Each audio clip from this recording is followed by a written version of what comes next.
ஆனந்தராஜ், திருமதி மோனிகா நம்முடைய திருமண நாளை கொண்டாடுகிறார்கள். இவர்களுக்காக நாம் ஜெபிப்போம். அதோடு கூட தேவை நினைந்த ஒருவரையும் நினைத்து ஜெபிப்போம். அறிவிப்புகள். இந்த நாளில் ஆராதனை வந்திருக்கிற அனைவரையும் ஆண்டவராக இயேசு கிறிஸ்துவின் நாமத்தில் வாழ்த்துகிறேன், வரவேற்கிறேன். தொடர்ந்து இந்த ஆராதனைகளுக்கு நீங்கள் வரும்படி உங்களை அன்போடு கூட கேட்டுக்கொள்கிறேன். கிட்ஸ் கிளாஸ் மாலை 7 மணிக்கு நடைபெறும். இன்றைக்கு பைபிள் ஸ்டடி புதன்கிழமை மாலை 8 மணிக்கு. இந்த நவம்பர் மாதம் ஸ்தோத்திர பண்டிகை மாதம் என்று நான் போன வாரத்தில் சொல்லியிருந்தேன். நீங்கள் போகும்போது ஸ்தோத்திர பண்டிகை கவர்களை நீங்கள் எடுத்து செல்லலாம். அவையுடைய தேவைகள் நிறைய இருக்கின்றன. அந்த தேவைகளை சந்திக்க வேண்டியிருக்கிறது. கட்டடத்திலே தேவைகள் இருக்கிறது. அதற்காக நீங்கள் கொடுக்க முடியும். கொடுக்க கேட்கப்படுகிறேன். கூடுமானவரை ஒரு நாள் சம்பளம் கொடுக்கலாம்.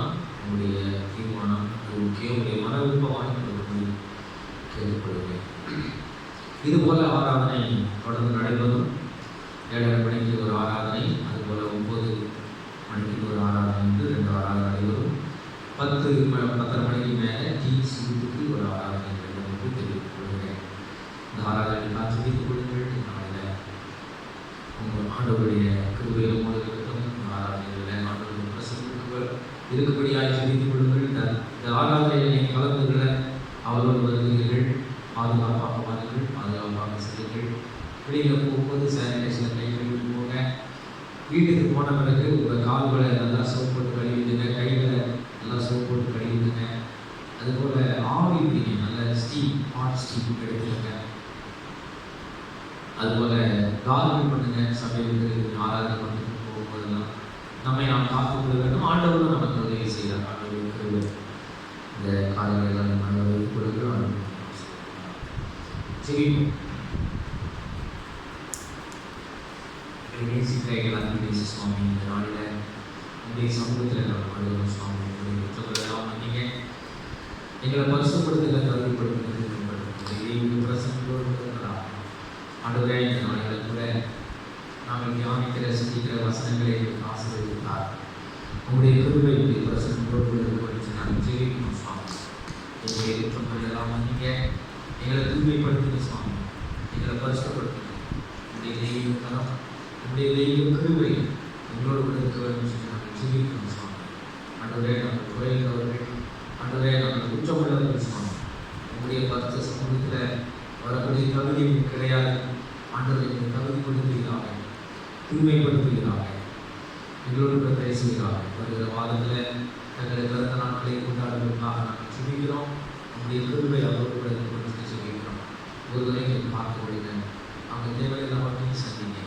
ஆண்டவரே, அவர்களுக்கு துணையாக இருக்க, பாதுகாப்பாக இருக்க, பக்கபலமாக இருக்க சுவாமி. உங்களுடைய கருத்துக்களை நாங்கள் தாழ்த்து கொடுக்குறோம், எங்களை ஒப்பு கொடுக்குறோம் சுவாமி. நீ பேசு. உடைய வெளியே சத்தத்தை கேட்டு கீழ்ப்படி நினைவு கொண்டிருந்தார். பேசு நாமத்தில் செய்கிறோம்.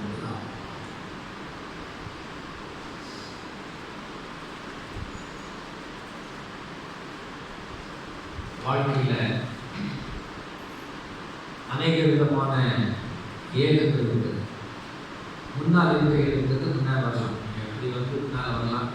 முன்னால் வர்றவங்க இருக்க காலையில் முன்னாடி தான் இருக்க காலையில் தயவுசெய்து நீங்கள் முன்னே வந்து அமர்ந்து கேட்கக்கூடிய வழியில்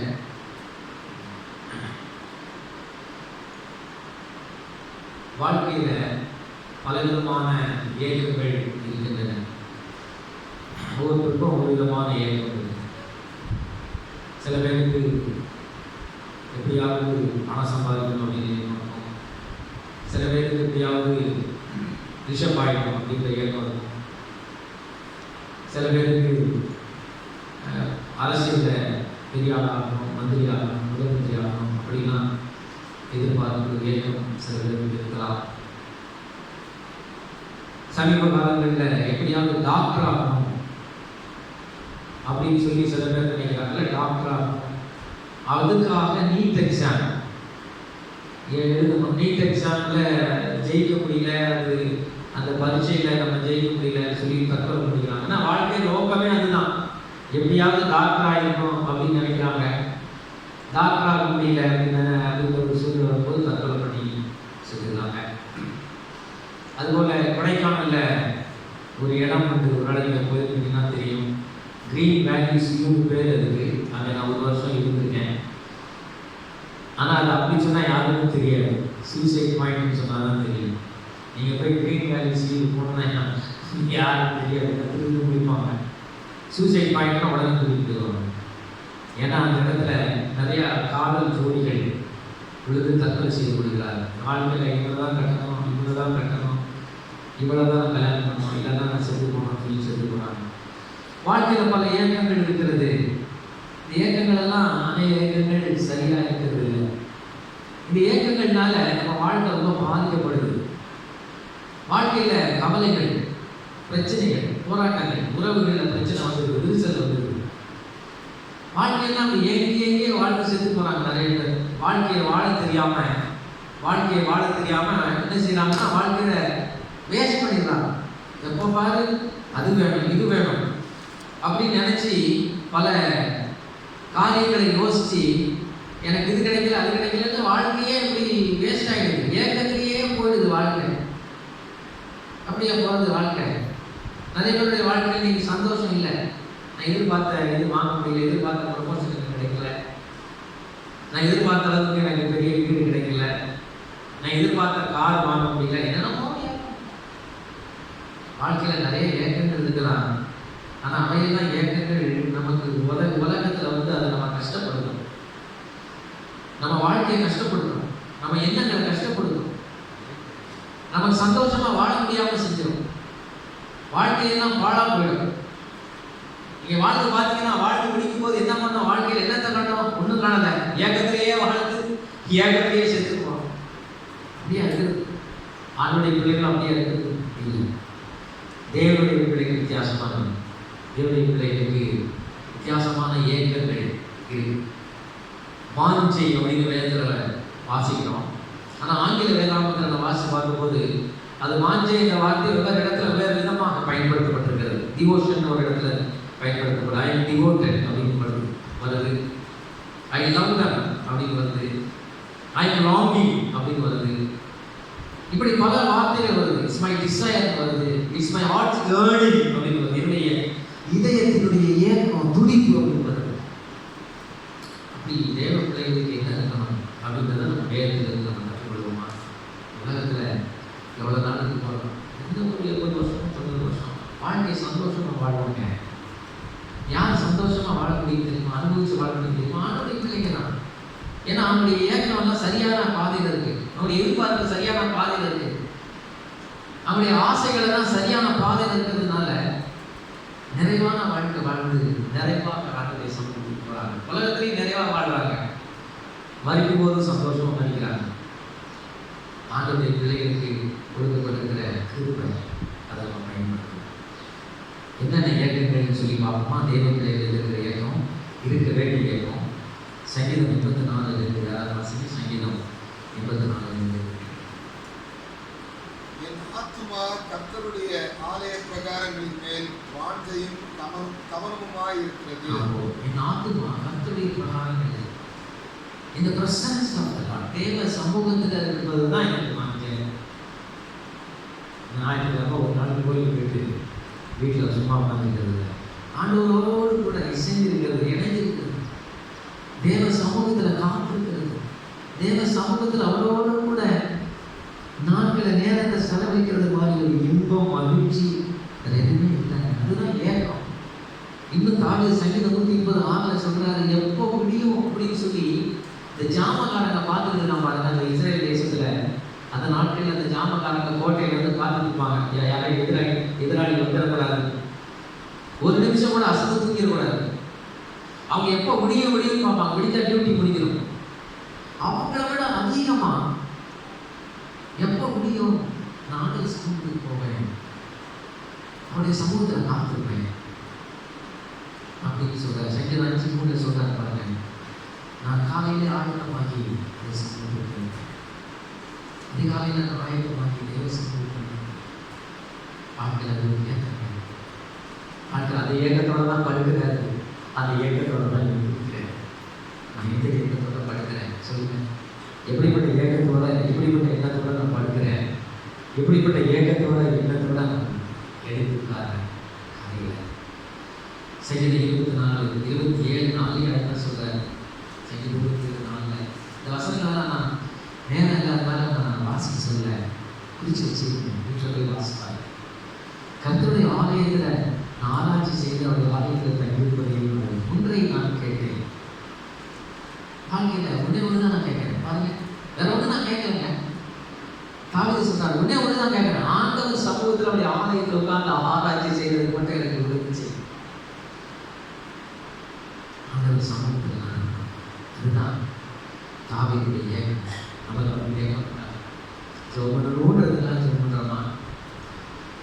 இப்போ நம்ம ஆலயத்தில் கூட நேரம் ஜெபம் பண்ணுறோம்.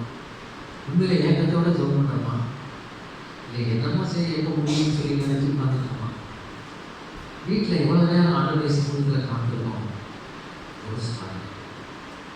ரெண்டாவது அவருடைய ஏக்கம் என்னன்னா, இதில் என்ன சொல்றாருன்னா, I am longing for God's presence. ஆண்டவருடைய கட்டளைகளை எண்ணி நான் அப்படியே அதுக்காக துடிச்சிருக்கிறேன். சங்கீதம் 119:40 சங்கீதம் 119:14 வாசி பார்த்தீங்கன்னா ஆங்கிலத்தில் அப்படி போட்டு I am longing. அது அப்படியே ஏங்கிட்டு இருக்கேன். கர்த்தருடைய வார்த்தையை நினைச்சு ஏங்கிட்டு இருக்கேன். அப்படியே வார்த்தை தான் எனக்கு மனம் மகிழ்ச்சி. அப்படியே வார்த்தை தான் எனக்கு எல்லாம். அவருடைய வேதத்தின் அதிசயங்களை நான் பார்க்கிறது 119:18 ஆண்டவரே அவருடைய நியாயங்கள் மேல் எனக்கு வாஞ்சை 119:20 வேதமே என் மன மகிழ்ச்சி 119:92 ஆண்டவரே நான் முழுவதும் மதியேற்கிறார். நான் முழுவதும் மதியேற்கிறேன்.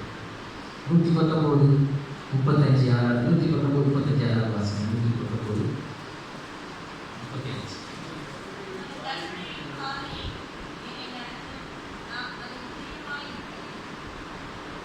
எனக்கு பிரியமே கர்த்தருடைய வேதம் தான். 119:72 வாசகம்.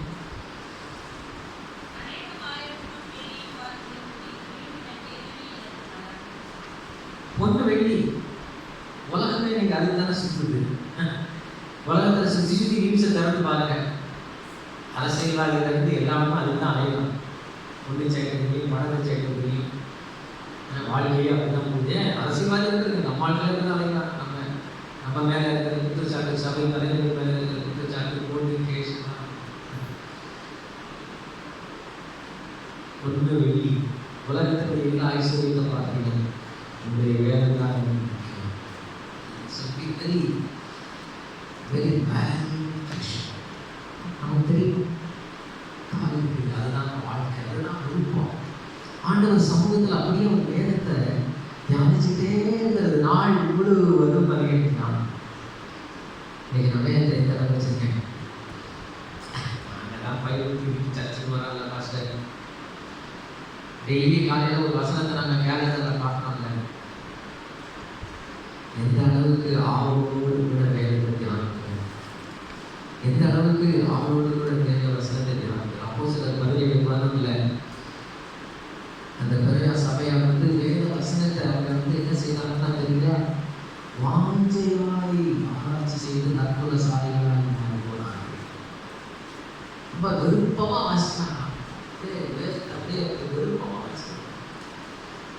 வேதத்தை வந்து நம்மளால பிரிக்க முடியல. ஒரு நேரம் அது அவங்க கையில் இருக்கு. இப்போ நமக்கு நிறைய பேருக்கு, நிறைய வாலிப பசங்களுக்கு, நிறைய பேருக்கு, என் பெரியவங்களுக்கு செல்போனை பிரிக்க முடியல.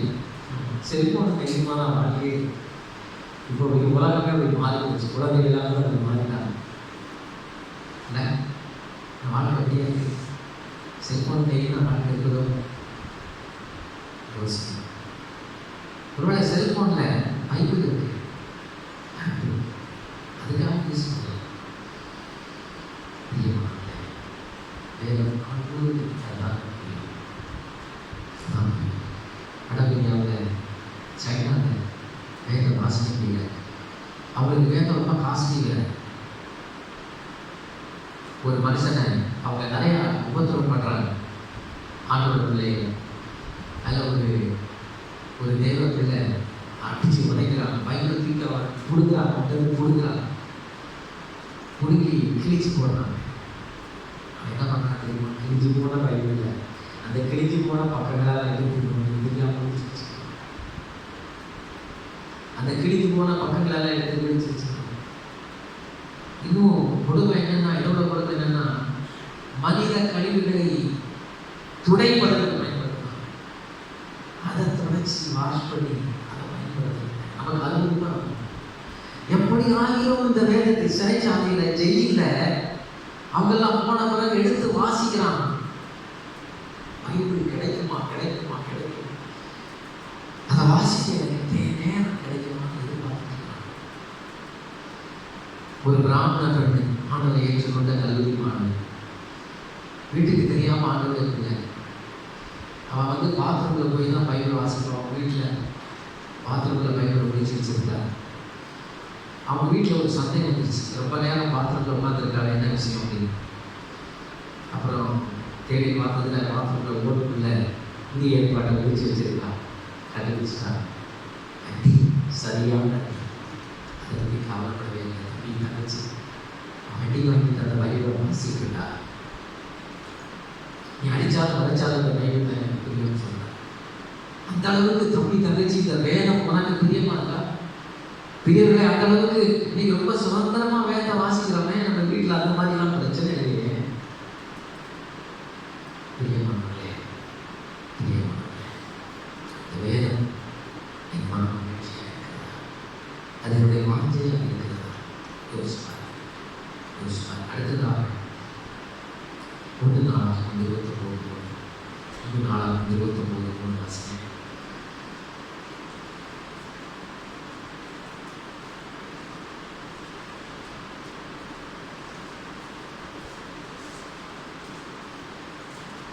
இன்னும் என் தேவனுடைய ஆலயத்தின் மேல் நான் வைத்திருக்கிற வாஞ்சையினால் பரிசுத்த ஆலயத்துக்காக நான் சமதரித்த அனைத்தையும் தவிர எனக்கு சொந்தமான பொன்னையும் வெள்ளியையும் என் தேவனுடைய ஆலயத்துக்கென்று கொடுக்கிறேன். வாஞ்சையோட கொடுக்கிற தேவனுக்காக, தேவனுடைய திருச்சபைக்காக எத்தனை பேர் விருப்பத்தோடு கொடுக்குறாங்க?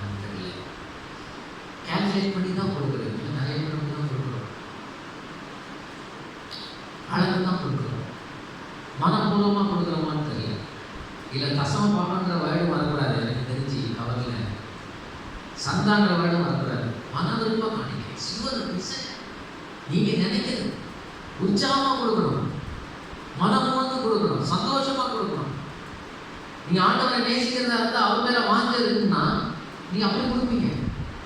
உங்களை யாராவது ஒருத்தரை நேசிக்கிறீங்க அப்படின்னா, உங்கள் குழந்தைய நீங்கள் ரொம்ப நேசிக்கிறீங்கல்ல, உங்கள் குழந்தைக்கு செலவழிக்கிறத கணக்கு பார்ப்பீங்களோ? அவளுக்கு நான் ஹால் போடுறதுக்கு ரொம்ப பார்க்குறேன், அவளுக்கு நான் டாக்டருக்கு இவ்வளோ ஃபீஸ் கொடுத்து அவளுக்கு நான் டாக்டருக்கு கவனிக்கிறேன், அவளுக்கு நான் இதை செய்கிறேன் அதை செய்கிறேன் அப்படின்னு உங்கள் பிள்ளைக்கு கணக்கு பார்க்கணும். உங்கள் பிள்ளைக்கு கணக்கு பார்க்குறோமா? இல்லை. எவ்வளோ செலவழிந்தாலும் பரவாயில்ல, என் குழந்தை, என் பிள்ளை. ஆண்டவருக்கு கொடுக்குறதுல எவ்வளோ கணக்கு நீ எனக்கு கொடுங்க, சபைக்கு எங்கள் சபைக்கு தேர்தலுக்கு கொடுக்குறதுக்காக நான் பேசுகிறேன். எத்தனையோ தேவை ஊழியர்கள் இந்த நாட்டில் மூளை முடுக்கையில் தேவைகள் சந்திக்கப்படாமல் வந்து வருகிறார்கள். தெரியுமா? எத்தனையோ ஊழியர்கள் இருக்குது. நீ சம்பளம் இல்லைங்க, எனக்கு ஒரு சம்பளம் நிறைய பேருக்கு கிடைக்கல. நிறைய தேவை ஊழியர்கள் இந்த நாட்டில் சம்பளம் இல்லாமல் கஷ்டப்படுறாங்க, ஹெல்த் ப்ராப்ளத்தில் கஷ்டப்படுறாங்க, பிள்ளைகளை படிக்க முடியாமல் கஷ்டப்படுறாங்க. ஆண்டவருடைய சுவிசேஷ ஊழியத்தின் நிமித்தமாக சென்ற எத்தனையோ மிஷனரிகள் இருக்காங்க. எனக்கு கொடுங்க, என் சபைக்கு மட்டும் கொடுங்க, நான் ஒரு நாள் சொல்ல வேண்டும். You give for God's ministry. கஷ்டப்பட்டு ஊழிய செயல்பட கொடுங்க. இந்த கொடுக்கறது நீங்கள் பார்த்தீங்கன்னா சில பேர் வந்து ரொம்ப பிரபலமான ஊழியர்களுக்கு அள்ளி கொடுப்பாங்க. கொடுங்க, வேண்டாம்னு சொல்ல. ஆனால் பிரபலம் இல்லாத கஷ்டப்படுற ஊழியர் நிறைய பேர் இருக்காங்க, தெரியுங்களா? அவளை பற்றி நான் நினைச்சு பார்க்கறதே கிடையாது. ஆண்டவர்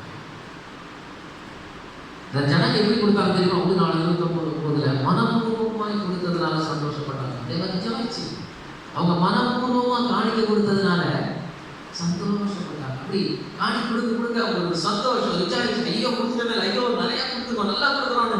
தேவன் ஜாய்ஸிங், it's also time of joy. கொடுக்குற நேரம் சந்தோஷமான நேரம். எப்படி கொடுக்குறோம்? சந்தோஷமாக கொடுக்குறோம். ஆண்டவருக்கு 4 கொடுக்குறதுல நம்ம மறந்து கொடுக்குறோமா பாருங்க. அப்படிதான் ஒரு பெண்மணி கொடுத்தாங்க. ஏழை விதவை, லூக்கா 21 நீங்கள் வாசிக்கலாம். அந்த ஏழை விதவை 2 காசு தான் போட்டாங்கன்னு பைபிள் சொல்லுது. ஆனால் ஆண்டவர் என்ன சொல்றாரு தெரியுங்களா? அவள் தன் ஜீவனத்துக்கு உண்டானதையெல்லாம் கொடுத்துட்டார். ஆண்டவர் பார்த்துட்டே இருக்காரு. அவர் தான் எல்லாம் தெரியுது, யார் எப்படி கொடுக்குறான்னு தெரியல. நீங்கள் கொடுக்குறது ஆண்டவர் பார்க்குறாங்க, கண்டிப்பாக பார்க்குறாரு, பார்க்காமலாம் இல்லை. இப்போ அவள் ஆண்டவர் கொடுக்கும்போது அடுத்த வேலைக்கு கஞ்சிக்கு தனக்கு வழி இருக்கான்னு நினைக்கல. அதான் அது ஆண்டவர் பாராட்டின ஆச்சரியப்பட்ட விஷயம். ஆண்டவருடைய சமூகத்தில் காணிக்கை பெட்டியில் போகும்போது இன்னைக்கு நாளைக்கு எனக்கு சாப்பாட்டுக்கு காசு இருக்கான்னு அவளுக்கு தெரியல. அதை பற்றி அவன் கவலைப்படல. That's what he means. அதான் ஆண்டவர் நினைக்கிற தன் ஜீவனத்துக்கு உண்டானது. காணிக்கை பெட்டியில் போய் காணிக்கை போடும்போது தன் ஜீவனத்துக்கு என்ன இருக்கு, தன் வாழ்க்கைக்கு என்ன இருக்கு, அடுத்த வேலைக்கு என்ன இருக்கு, நாளைக்கு என்ன இருக்கு, என் பிள்ளைக்கு என்ன இருக்கு, நான் கவலைப்படலைங்க. அதனால தாங்க ஆண்டவர் அந்த ஏழை விதவையை பாராட்டி பேசினார். அந்த அம்மா கால்குலேட் பண்ணி கூட கொடுக்கல, தெரியுங்க. சிவாசனம் கால்குலேட். பிரியமானவர்களே, 2 Corinthians 8:2 விதமா சொல்லப்படுது. 2 Corinthians 8:2 யாராவது வாசனை செய்யறாங்க?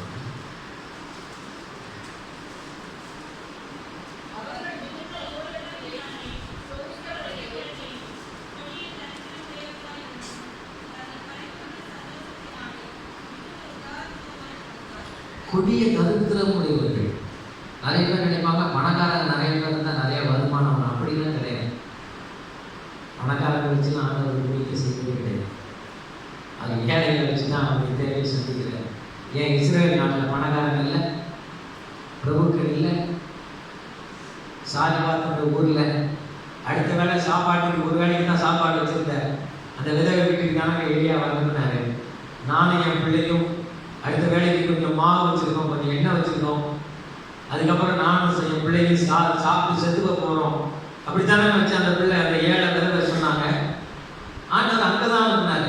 தன்னுடைய ஊழியக்காரனாக எலியாவை போஷிப்பதற்கு அடுத்த வேலைக்கு சாப்பாட்டுக்கு இல்லாத ஒரு ஆட்களை தான் அனுப்பினாரு. பிரபுக்கள் வீட்டுக்கு அனுப்பல.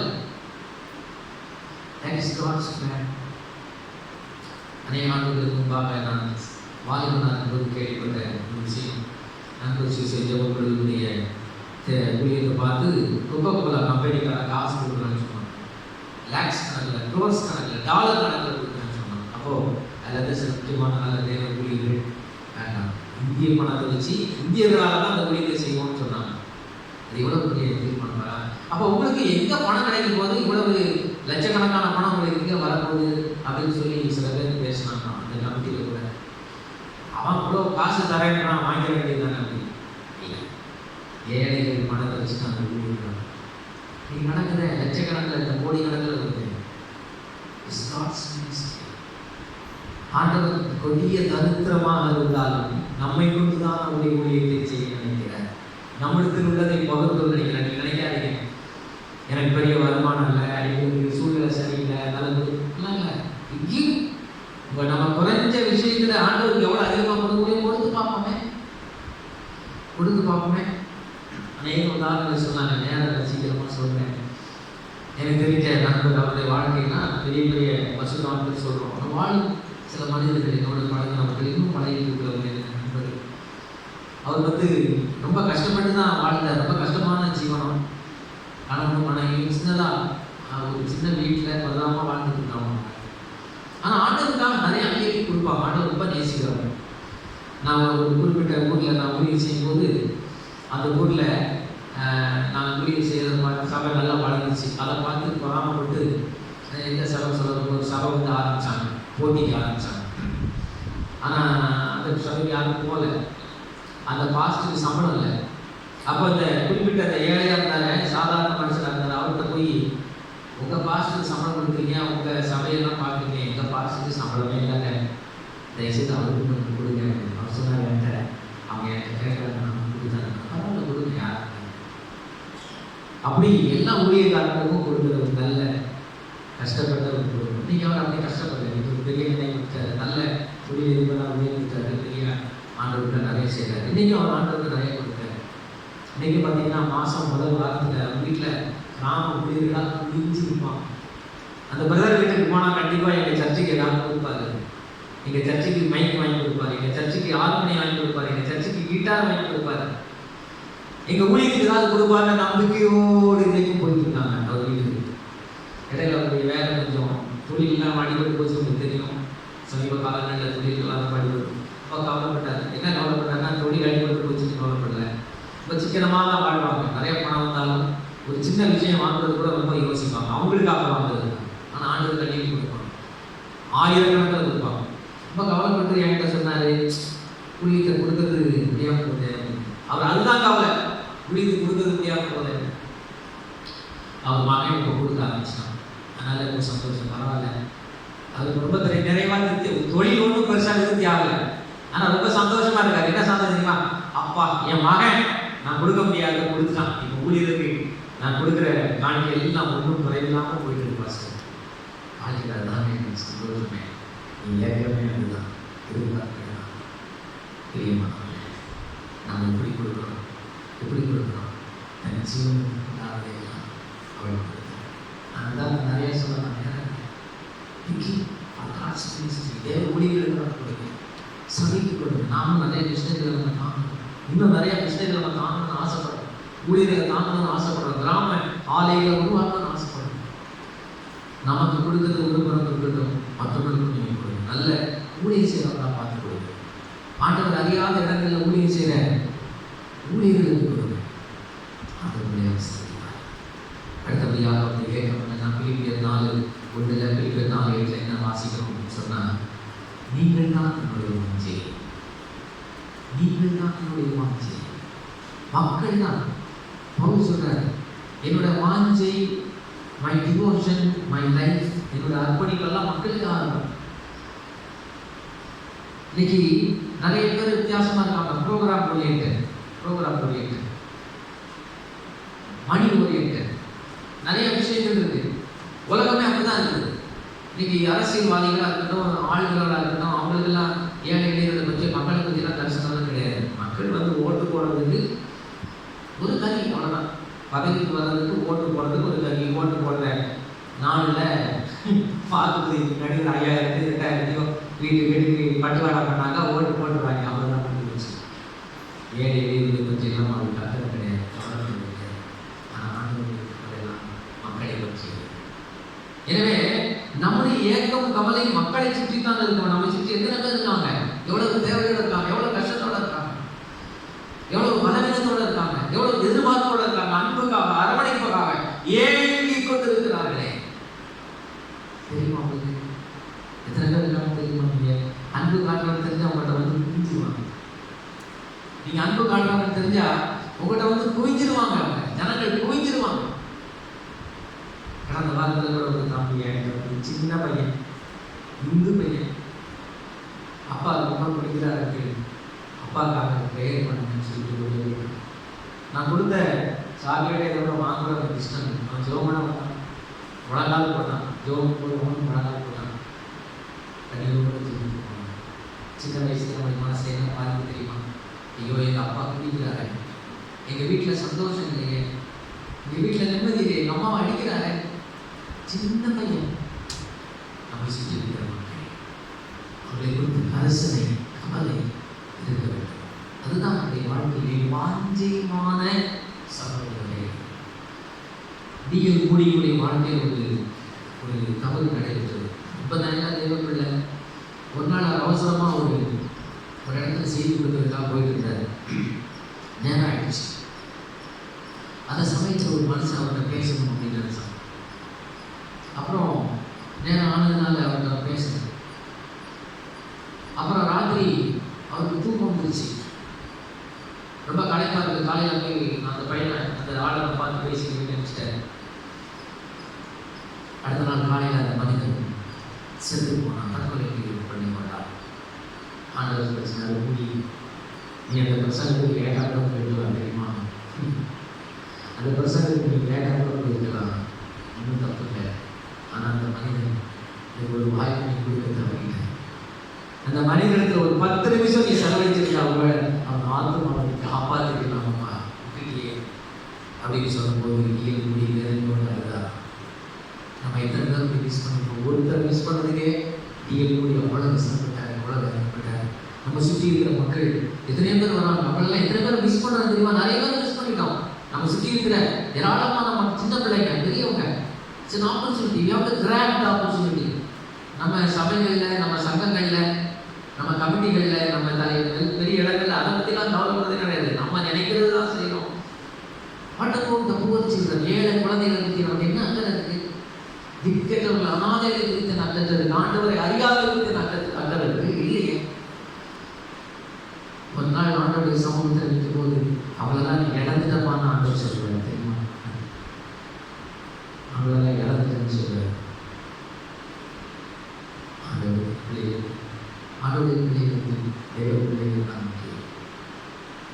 நான் இங்கே கடந்த சில கடந்த பீரியட் நான் ஊழியம் செய்யும்போது கம்பேரிஷன் முடியிருந்தேன்.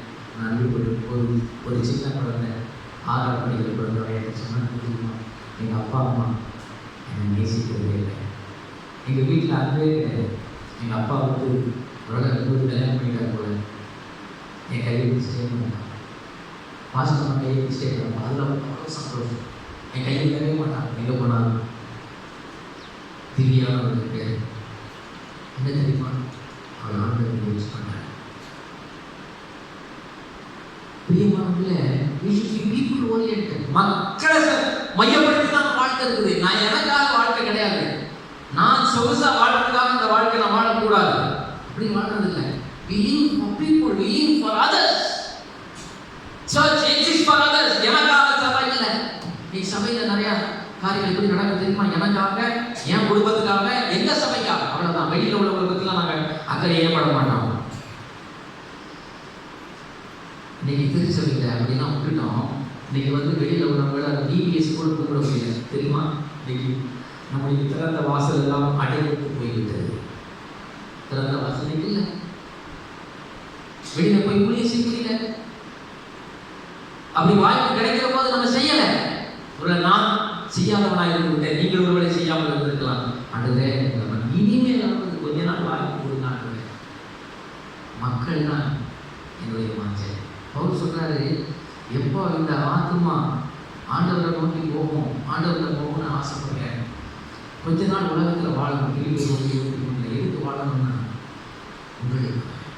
மற்றபடி இந்த உலகத்தில் என்ன இருக்கு? உங்களுக்காக. அடுத்தபடியாக அவருடைய வாஞ்சை என்னன்னா, பிலிப்பியர் 1:20 வாசிக்கிறேன்.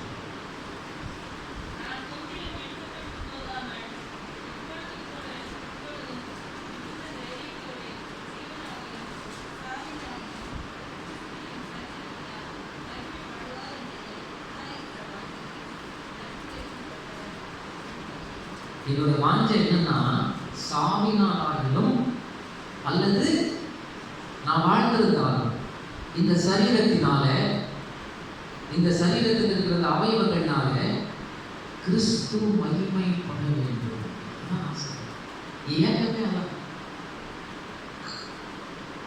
இந்த பவுல் வந்து ரொம்ப குள்ளமான ஆள், ரொம்ப அழகான ஆள் கிடையாது, அட்ராக்டிவான ஆள் கிடையாது. இன்னைக்கு நம்ம எக்ஸசைஸ் பண்ணி பாடியை கீழே பண்ணுறோம்.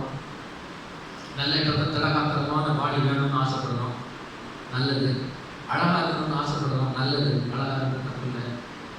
ஆனால் அழகாக இருக்கிறீங்களோ இல்லையோ, திடகாத்திரமாக இருக்கிறீங்களோ இல்லையோ, ஆனால் இந்த பலவீனமான சரீரமாக இருக்கலாம். அந்த சரீரத்தின் மூலமாக மையப்படுத்தலாம். என் சரீரம் எப்படி இருக்குன்றது முக்கியம் இல்லை. நான் எவ்வளோ அழகாக இருக்கிறது முக்கியம் இல்லை. எவ்வளோ திடகாத்திரமாக பலமான இருக்கிறது முக்கியம் இல்லை. இந்த என்னுடைய பலவீனமான சரீரத்தையும், என்னுடைய அழகற்ற என்னுடைய முகத்தையும், சிறப்பில்லாத என்னுடைய சரீரத்தையும், முகத்தையும், என்னுடைய உடல் தோற்றத்தையும் கூட ஆண்டவர் பயன்படுத்த முடியும். எனக்கு அந்த வாஞ்சை இருக்குன்னா ஆண்டவர் பயன்படுத்த முடியும். ஆண்டவர் பயன்படுத்த முடியும். நான் ஒரு இதை பார்த்தேன், படத்தை பார்த்தேன். ஒரு படத்தில் ஒரு தம்பி, அவன் வந்து 2 கால் முடமா இருக்கு. அவன் என்னமோ பண்ணிட்டு இருக்கான். சரியா ஊட்டு பார்த்தா தான் தெரியுது. அவன் அந்த காலில் ஊண்டு திருவோரத்தில் இருந்து அந்த காலில் கஷ்டப்பட்டு பேலன்ஸ் பண்ணி பிரதிகளை கொடுத்து கொண்டிருந்தான். நான் பிச்சை எடுக்கிறான்னு நினைச்சேன். காலில் அதனால பிச்சை கேட்டுட்டு இருக்கான் தெருவில். இல்ல நான் பிச்சை கேட்கல. அவன் கையில டிராக்ஸ் வச்சுட்டு 2 காலம் முடமான நிலைமையில சுவிசேஷ ஊழியத்தை செய்து கொண்டிருந்தான். கிறிஸ்து என் சரீரத்துல மகிமை. நான் காலையில நல்லா நான் சரீரத்தின் அவயவங்களை குறித்து நிறைய பேசிட்டேன். அதை குறித்து நிறைய சொல்லிட்டேன். அதனால அதை நம்ம விளக்கமா சொல்ல விரும்பல. என் கண்கள் ஆண்டவர் பார்க்கிற பார்வை அப்படி இருக்கா? மத்திய 27 ஆண்டவர் பார்க்கிறாரே, ஐயோ இந்த ஜனத்தை நான் என்ன செய்வேன், மேற்பட்டு அந்த ஆண்டவராக இருக்கிறாங்களே அப்படின்னு சொல்லி ஆண்டவர் பரிதாபத்தோடு பார்த்தாரு. அப்படி பார்க்கிறேன்னா என்னுடைய மூக்கு எப்படி இருக்கிறது? எசேக்கியேல் 9:4 பெருமூச்சு விடுகிறார். எதுக்காக? நகரத்தின் அலுவலகத்துறை நிமித்தம் பெருமூச்சு விடுகிற மக்கள், பெருமூச்சு விடுகிற மக்கள். அப்படிப்பட்ட பெருமூச்சு விடுகிறதுக்கு இந்த மூக்கு இருக்காங்க. என்னுடைய கால்கள் ஏசாயா 52:7 சொன்னது போல சுவிசேஷனுடைய அழகான பாதங்களாக இருக்கிறதா? சங்கீதம் 109:24 உபவாசம் பண்ணி ஜெபித்து முழங்காலெல்லாம் ரொம்ப வலியில் இருக்கு, கஷ்டத்தில் இருக்குன்னு சொல்றாரு தாவீது. முழங்கால்கள் அவருக்கு தள்ளாட ஆரம்பிச்சிட்டு. ஏன்னா முழங்கால் படித்து ஜெபம் பண்ணி அப்படியே கால்கள் எல்லாம் அப்படி ஆயிடுச்சு. அப்படிப்பட்ட கால்கள் ஆகிறது, அப்படிப்பட்ட மூக்கா, அப்படிப்பட்ட ஏக்கமா, அப்படிப்பட்ட சிந்தனையா, அப்படிப்பட்ட நினைவுகளா? பவுல் சொல்றாரு, நினைவுகளெல்லாம் உங்களுக்காக ஜெபிக்கிறேன், உங்களை நினைச்சு ஜெபிக்கிறேன். இந்த நினைவு என்னுடைய கூட என்னுடைய சிந்தையை மக்களுக்காக, அந்த ஜெபங்களுக்காக, ஜீவனுக்காக சார்ந்ததாக கிறிஸ்து என் சரீரத்தை மகிமைப்படுகிறார். என் கரங்கள் அணைக்கும் கரங்களா, அரவணைக்கும் கரங்களா, ஆண்டவருக்காக மக்களை அரவணைக்கிற கரங்களாக, ஆண்டவருடைய ஊழியத்தை செய்வதற்கு, சேவை செய்வதற்கு விரையும் கரங்களா, ஆண்டவருக்கு கொடுக்கும் கரங்களா? யோசிக்கலாம். என்னுடைய அவயவத்தினால, என்னுடைய சரீரத்தினால கிறிஸ்து மகிமைப்படுகிறார். யோசிப்பாங்க. என்னாவது ஒரு நாள் இந்த சரீரம் மண்ணுக்கு போயிடுங்க. என்னாவது ஒரு நாள் இந்த சரீரம் மண்ணுக்கு போயிடும். அது மண்ணுக்கு போகும்போது ஆண்டவர் ஒரு நாள் ஒன்று அற்பமான இந்த சரீரத்தை மருத்துவப்படுத்தி மகிமையின் சரீரமா மாற்றுவார். எனக்காக உழைச்ச இந்த கைன்னு சொல்லுவார், எனக்காக ஓடின இந்த கால்னு சொல்லுவார், எனக்காக இருந்த என்னோட மூக்குன்னு சொல்லுவாங்க, எனக்காக பாடுபட்ட உடம்புன்னு சொல்லுவாருங்க. நான் செத்தாலும் சரி, வாழ்ந்தாலும் சரி, இயேசு கிறிஸ்துவின் மூலமாய் பயன்படுத்தார். அதுதான் வாழ்க்கையின் வாஞ்சை. That is his heart yearning. இதயத்தின் ஏக்கம், துடிப்பு. பவுலுக்கு நமக்கு அப்படிப்பட்ட ஏக்கம், இதயம், துடிப்பு இருக்கிறதா? யோசிச்சு பார்த்தீங்களா? இப்படிப்பட்ட ஏக்கம், இதயம், துடிப்பு இருக்கிறதா? அடுத்ததுக்காக இப்படிலாம் இருந்துச்சுன்னா என்ன ஆகுது அப்படின்னா, அது அல்டிமேட் வாழ்க்கைக்கு மிக முக்கியமான எதிர்பார்ப்பு ஏக்கம். யோபு 19:27. யோபு 19:27 வாசனை.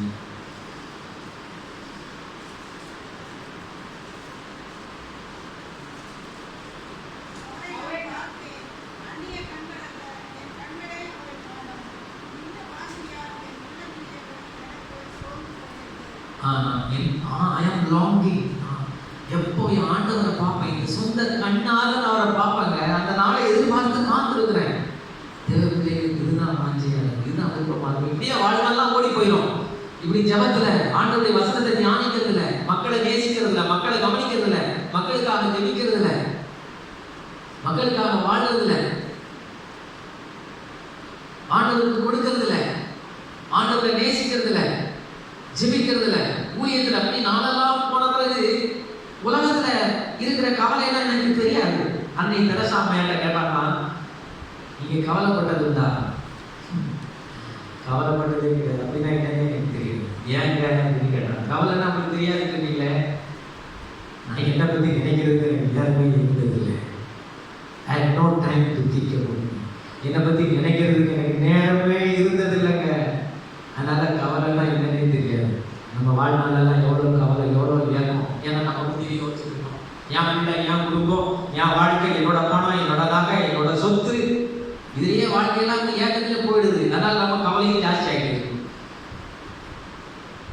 அவங்களுக்கெல்லாம் அந்த மாதிரி கவலைலாம் இல்லை. ஏன்னா அவங்க ஆண்டவருக்கு மகிமைப்படுத்துறது வாழ்க்கையெல்லாம் அப்படியே முடியும் போது, வாழ்க்கை முடியும் போது, இந்த வாழ்க்கை ஒரு நாள் முடியும் போது ஆண்டவர் மகிமைப்படுத்தி வாழ்றாங்க. அதனால கவலையோ வருத்தமும் அவங்களுக்கு இல்லை. நிறைவான வாழ்க்கை, சந்தோஷமா வாழ்றாங்க, சந்தோஷமா மதிக்கிறாங்க. நம்ம அப்படியா இருக்கிறோம். சந்தோஷம் இல்லை, வாழ்க்கையில் நிறைவு இல்லை, மகிழ்ச்சி இல்லை, திருப்தி இல்லை. காரணம் என்னை பற்றியே யோசிக்கிட்டு, என்னை பற்றியே ஏங்கிக்கிட்டு எதிர்பார்த்துட்டு இருக்கிறோம். அப்படி வாழ்றவங்க அப்படி இருக்க முடியாது. 2 Corinthians 5:2 பவுல் சொல்றாரு, இந்த கூடாரத்தில் பாரம் சுமந்து தவிக்கிறோம். எப்போ போவேன். ஏன்னா அவருக்கு ஆண்டவருக்காக வாழ்க்கை முடிச்சிட்டாரு. எப்போ ஆண்டவர் சமூகத்தில் போகணும்னு பார்த்துட்டு, அதான் வாழ்க்கையை பெரியமான செய்தி. எதிர்பார்ப்பு இருக்குதா? உங்களுக்கு அந்த எதிர்பார்ப்பு இல்லைன்னா நீ ஆண்டவருக்குள்ளே இல்லைன்னு அர்த்தம். நீ ஆண்டவர் சமூகத்தில் என்ஜாய் பண்ணலன்னு அர்த்தம். ஆண்டவருடைய வேதத்தை நீ என்ஜாய் பண்ணி அவருடைய சமூகத்தில் ரசித்து அவரோட அவருடைய வார்த்தைகளை கேட்டு சந்தோஷம் பண்ணலன்னு அர்த்தம். மக்களை பிரதானம் வச்சிருக்கல, ஆண்டவர் கொடுக்கல. ஆண்டவருக்கு உங்கள் சரீரங்கள் அவயவங்களை ஒப்பு கொடுக்கலன்னு அர்த்தம். நான் எப்படிப்பட்டவனாக இருக்கிறேன்? யோசிச்சு பாருங்க. அநேக உதாரணங்களை நான் சொல்லிட்டே இருக்கலாம். எனக்கு நேரம் தான் தேவன் எப்படிலாம் வாழ்றாங்க, அவங்க ஏக எப்படிலாம் வாழ்நாள் எப்படிலாம் கழிஞ்சு தெரியும். சைனிசாமி கூட படித்தவங்க எனக்கு காலேஜ் பண்ணிட்டாங்க. நான் ஃபஸ்ட் இயர் இருக்கும்போது போதே படித்தான். அவருடைய மிஷன் ஃபீல்டுக்கு நான் போனேன். பஸ் இருக்கிற இடத்துல அவனுடைய ஒய்ஃப் வந்து ஒரு குவாலிஃபைட் நர்ஸ். 2 பேரும் ஊழியம் செய்யலாம். இந்தியன் மேத்தமெட்டிக்கல் மிஷன் ஐஎம்ல அப்படிங்கிற நிறுவனத்தில் ஊழியம் செய்யலாம். 19 கிராமத்துக்கு ஊழியம் செய்யலாம். 19 கிராமத்தில் அலையாயிரம். நான் ஒரே ஒரு நாள் நிறைய கிராமத்துக்கு கூட்டு போனேன். அது பெரிய வெள்ளிக்கிழமை நிறைய கிராமத்துக்கு கூட்டு போனோம். நிறைய இடத்துல இந்த மாதிரி ஆலயங்கள் இல்லை, மரத்தடியெல்லாம் மக்களுக்கான ஆராய்ச்சாங்க. 230 பேர் பெரிய கூட்டம். அவங்க சொன்னாங்க 19 கிராமத்துலேயும் இந்த ஒரு வேலையை பார்க்குறாங்க. மதராசனத்துக்கு நீங்களாம் இருக்கீங்க, யாராவது நம்பாங்கன்னு கேட்டாங்க. இப்படிலாம் முடிச்சுட்டு கொஞ்ச நேரம் வச்சுட்டு வீட்டுக்கு வந்தோம். வீட்டுக்கு வந்து படுத்தார். அதுதான் படுத்தவொடனே அப்படியே அசந்து இருக்கிற கவர்மெண்ட் அவரை நான் அவரோடு ஓடி விளைக்க வந்த காலை 19 கிராமங்கள் ஆண்டவர் அறியாத கிராமங்கள், நிறைய விசுவாசிகள் ஏராளமான ஆண்டவரை ஏற்றுக்கொண்டு வந்திருக்காங்க. அவரை விட மாட்டேங்கிறாங்க. இவர் போயிட்டா எனக்கு யாரும் இல்லைன்னு நினைக்கிறாங்க. பிரியமானவர்களே, என் சாவினால் என் வாழ்வினால் ஆண்டவர் மகிமைப்படுவாரா? நான் மகிமைப்படுத்துகிறேன். எவ்வளோ சொல்லலாம், நிறைய சொல்லலாம். ஒரு சகோதரி எனக்கு தெரியும். அந்த சகோதரி வந்து ஊழியக்காரங்களுக்கு சேவை செஞ்சுட்டே இருப்பாங்க. முழு நேரம் அதே வேலையாக தான் இருக்கும். ஏமா அவனுக்கு வேலையிலேன்னு கேட்டவங்க தான் போகுது. அவங்க வீட்டுக்கு எப்போ பார்த்தாலும் அவங்க இருக்கிற இடத்துக்கு எப்போ பார்த்தாலும் ஊழியக்காரன் வந்துக்கிட்டே இருப்பாங்க. இங்கே சமைச்சு போட்டுக்கிட்டே இருப்பாங்க. அல்லு பகலும் அதே வேலை தான். அந்த சகோதரியை நான் கேட்டேன், ஏமா அல்லு பகலும் இதே வேலையாக இருக்கே, அவனுக்கு கஷ்டமா இல்லை? ஐயா, உங்களுக்கு பிரசங்கம் பண்ண முடியும், உங்களுக்கு பாட்டு பாட முடியும், என்னால் முடியாது. எனக்கு தெரிஞ்சதெல்லாம் எல்லாம் செய்ய அதனாலெல்லாம் தேவ ஊழியர்களை பணிகளை செய்வதை நான் மகிழ்ச்சி அடைகிறேன். இப்படி நான் எப்படி பிரியமான ஒரு சகோதரி எனக்கு தெரியும். அந்த சகோதரியோடு சில நாட்கள் நான் ஊழியம் செய்த சகோதரர்களும் குடும்பமாக வட இந்தியாவில் ஒரிசாவில் பஸ்ஸில் ட்ராவல் பண்ணுறோம். அந்த வட இந்தியா பஸ்ஸில் நீங்கள் போனீங்கன்னா இடுப்பலி வராதவங்க வந்துடும். அந்த மாதிரி இருக்கிற ரோடெல்லாம் அந்த சகோதரி கேட்கறது இடுப்பு பயங்கர வலி, இந்த இடத்துல டிஸ்க் ப்ராப்ளம் நினைக்கிறேன், ஏதோ பயங்கர வலியில் பிரச்சனையில் இருந்தாங்க, கழுத்து வலி. அந்த பஸ்ஸில் நானும் பயணம் பண்ணிட்டு இருந்தேன். அப்போ அந்த சகோதரி ஸ்டாண்டிங், நாங்களாம் ஸ்டாண்டிங் உட்கார இடம். அந்த இடுப்பு வலி தாங்க முடியாமல் கண்டது கண்ணீர் வச்ச சகோதரி, கண்டது கண்ணீர் கொடுத்தது. ஒரு மிஸ்டேக்கிட்ட கேட்டேன் அந்த பிறகு, அவருக்கு இடுப்பு வலி வாசம் இந்த மாதிரி கேட்க சான்ஸ். அவங்க மிஷின் ஃபீல்டில் மிஷின் ஆர்கனைசேஷன் நீங்கள் வந்துருக்க சாப்பிட்டு இல்லை, நாங்கள் வேதத்தை மொழிபெயர்த்து கொண்டிருக்கிறோம். அப்படியே டிரான்ஸ்லேட்டிங் த ஸ்கிரிப்சர், நாங்கள் வேதத்தை மொழிபெயர்த்து கொண்டிருக்கிறோம். அந்த வேலையை முடிக்காமல் நாங்கள் போக முடியாது. இத்தனை ஆயிரம் மக்கள் வேதத்தை எதிர்பார்த்து காத்திருக்கிறார்கள். நாங்கள் போனால் இன்னொரு ஆள் வருவாங்க நிச்சயம் கிடையாது. வலியும் வேதனையும் எவ்வளோ பயந்துக்கிற அந்த வலி தாங்க முடியாமல் கண்ணீர் வரும் கண்ணில். ஆனால் அந்த இடத்துல வந்து வரமாட்டேங்கிறதாம உட்காந்து கிறிஸ்து மகிமைப்பட வேண்டும். இந்த சரீரத்தில் வலி இருக்கு, வேதனை இருக்கு, பரவாயில்ல. ஆனால் இந்த சரீரத்தினால் கிறிஸ்து மகிமைப்பட வேண்டும். கிறிஸ்து மகிமைப்பட வேண்டும். பிரியமானவர்களே, ஆண்டவர் மகிமைப்படுகிறார். உங்கள் வாழ்க்கையினால, என்னுடைய வாழ்க்கையினால ஆண்டவர் மகிமைப்படுகிறார். எத்தனை பேருக்கு பிரயோஜனமானேன்? எவ்வளவு தூரம் ஆண்டவருக்கு நான் பிரயோஜனமானேன்? என்றால் ஒரு நாள் ஏக்கத்தோடு கூட ஆண்டவருடைய சமூகத்தில் போக வேண்டிய திருப்தியும் நிறைவும் இருக்கிறது. அப்படிப்பட்ட நிறைவான வாழ்க்கை நம்ம வாழ்ந்துட்டு இருக்கோமா? யோசிப்பாங்க. டேவிட் பிரையன் என்ற ஒரு தேவ மனிதன் கொஞ்ச நாள் தான் வாழ்ந்தார். ரொம்ப சிக்கு நினைக்கலாம், எனக்கு உடம்புல அவ்வளோ தெம்பில் நினைக்கலாம். அவர் ரொம்ப சிக்கு. அவர் வந்து டிவி ஆஸ்துமா எல்லாம் இருந்துச்சு.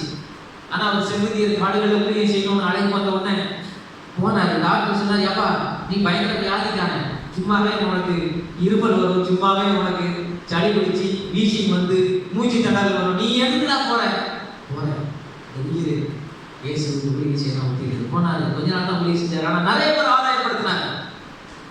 29 வயசுல அவர் மரண படுக்கையில் படுத்தார். அவர் மரண படுக்கையில் 29 வயசுல இருக்கும்போது அதில் இருந்து ஒருத்தர் ஜான் வெஸ்லி, ஜார்ஜ் வைட் நிறைய பேர் தான் அவருடைய முகத்திலிருந்து அந்த பிரகாசத்தை பார்த்து ஜான் வெஸ்லி சொல்றார், அவருடைய முகத்திலிருந்து அந்த பிரகாசம், மரண படுக்கையில அவருடைய முகத்திலிருந்து அந்த பிரகாசத்தை பார்த்து ஆவியில எழுப்புதல் அடைந்தேன் என்று சொல்றாரு. 29 வயசுல மறித்து போனாரு. ஆனா அதை பற்றி ஒரு கவலை ஆண்டவருக்காக சாதனை செய்தார். என் ஜீவனானாலும் என் சாவினானாலும் கிறிஸ்துவின் சரீரத்தில் மகிமைப்பட கொஞ்சம் நீ இருக்கிற இடத்துல வாழ்கிற சூழ்நிலை உங்களால் முடிஞ்சது பெரிய பெரிய ஊழியர்களை செய்யணும்னு ஆண்டவர் சொல்லுங்க. இதுக்காக உடனே எங்கேயாவது மிஸ்டேக்காக போயிடணும்னு சொல்ல. இங்கே இருக்கிற இடத்துல வாழ்கிற சூழ்நிலை நான் தான் சொன்னேன், நிறைய உதாரணங்கள் சொன்னேன். இருக்கிற இடத்துல வாழ்கிற சூழ்நிலையில உங்களை சுற்றி நம்ம சுற்றி ஆண்டவரை நாம் மகிமைப்படுவதற்கு வாய்ப்புகள் நிறைய கொடுக்கப்படுகிறது. தேவ சமூகத்தில் காத்திருப்பதற்கு, வேதத்தை தியானிப்பதற்கு நேரம் இருக்கிறது. நேரம் இல்லாவிட்டாலும் வாய்க்கப்பட வேண்டும். மக்களை சந்திப்பதற்கு நேரம் இருக்கிறது. ஆண்டவருக்கு கொடுப்பதற்கு வாய்ப்பு இருக்கிறது. சாவினானாலும் ஜீவனினாலும் கிறிஸ்து எங்குள்ள ஜெயிப்போம்.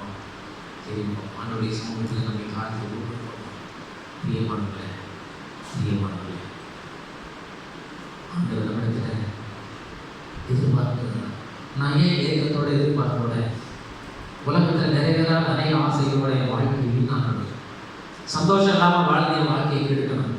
நிறைவா சந்தோஷமா நிம்மதியா திருப்தியா வாழலாமே. இந்த தேவ பிள்ளைகளுடைய ஏக்கம் எல்லாம் என்னுடைய ஏக்கமாக இருக்கும்போது நான் திருப்தியாக நிறைவாக வாழலாமே. ஆண்டவரே அப்படி ஒரு ஏக்கத்தை இந்த கேட்போமா நாம் எடுத்து நின்று ஜெயித்து சென்று ஒவ்வொருவருடைய காணிக்கைகளையும் அனுப்பி போங்க. ஸ்தோத்திர கவர் காணிக்கை கவர் எடுத்துட்டு போங்க. சானிடைசரில் மறக்காமல் கைகளை கழுவிட்டு போங்க. ஆண்டவருடைய ஆசையாக நான் ஜெயிக்க போவது ஆண்டவர் சமூகத்தில் ஆண்டவரே என் சாவினாலாக ஜீவனாக கிறிஸ்து நீ பயணிக்கிறார். என்னை அர்ப்பணிக்கிறேன், ஒப்பு கொடுப்போம், அர்ப்பணிப்போம். ஆண்டவருடைய சமூகத்தில்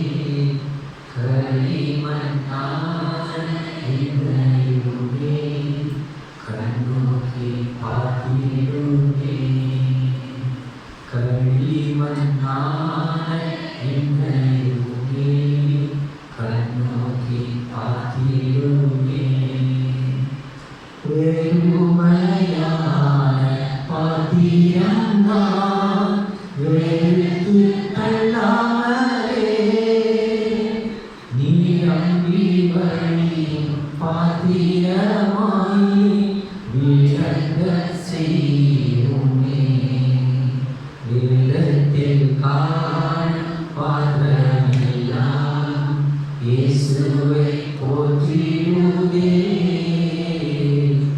என்னை அவ்வித பாத்திரமாய் அணைத்து கொள்ளுமே. இந்த நாள் எங்களோடு பேசி என்னை ஆசிரியர் கேட்ட செய்தியின் அடிப்படையில் என்னுடைய வாழ்க்கை அமையட்டும், இயக்கங்கள் அமையட்டும். சுவாமி அனைவருடைய நாம மகிமைக்காக பயன்படுத்தும். இந்த வாரம் முழுவதும் பிரசனம் கிருபைகளோடு துதியான மகிமையிலாக செலுத்துகிறோம். இயேசு கிறிஸ்துவின் நாமத்தில் தாழ்மையோடு கேட்கிறோம் என்ற பிதாவே, ஆமென். நம்முடைய கர்த்தராகிய இயேசு கிறிஸ்துவினுடைய கிருபையும் பிதாவாகிய தேவனுடைய அன்பு தூய ஆவியானுடைய ஐக்கியம் நம்மளோடு இன்னும் சதா காலம் தெரிவித்திருக்கிறார். ஆமென். என் ஆத்துமாவை கர்த்தரை சோதரி, எங்களுடைய நாமத்தை சொல்லி என் ஆத்துமாவை கர்த்தரை சொல்லி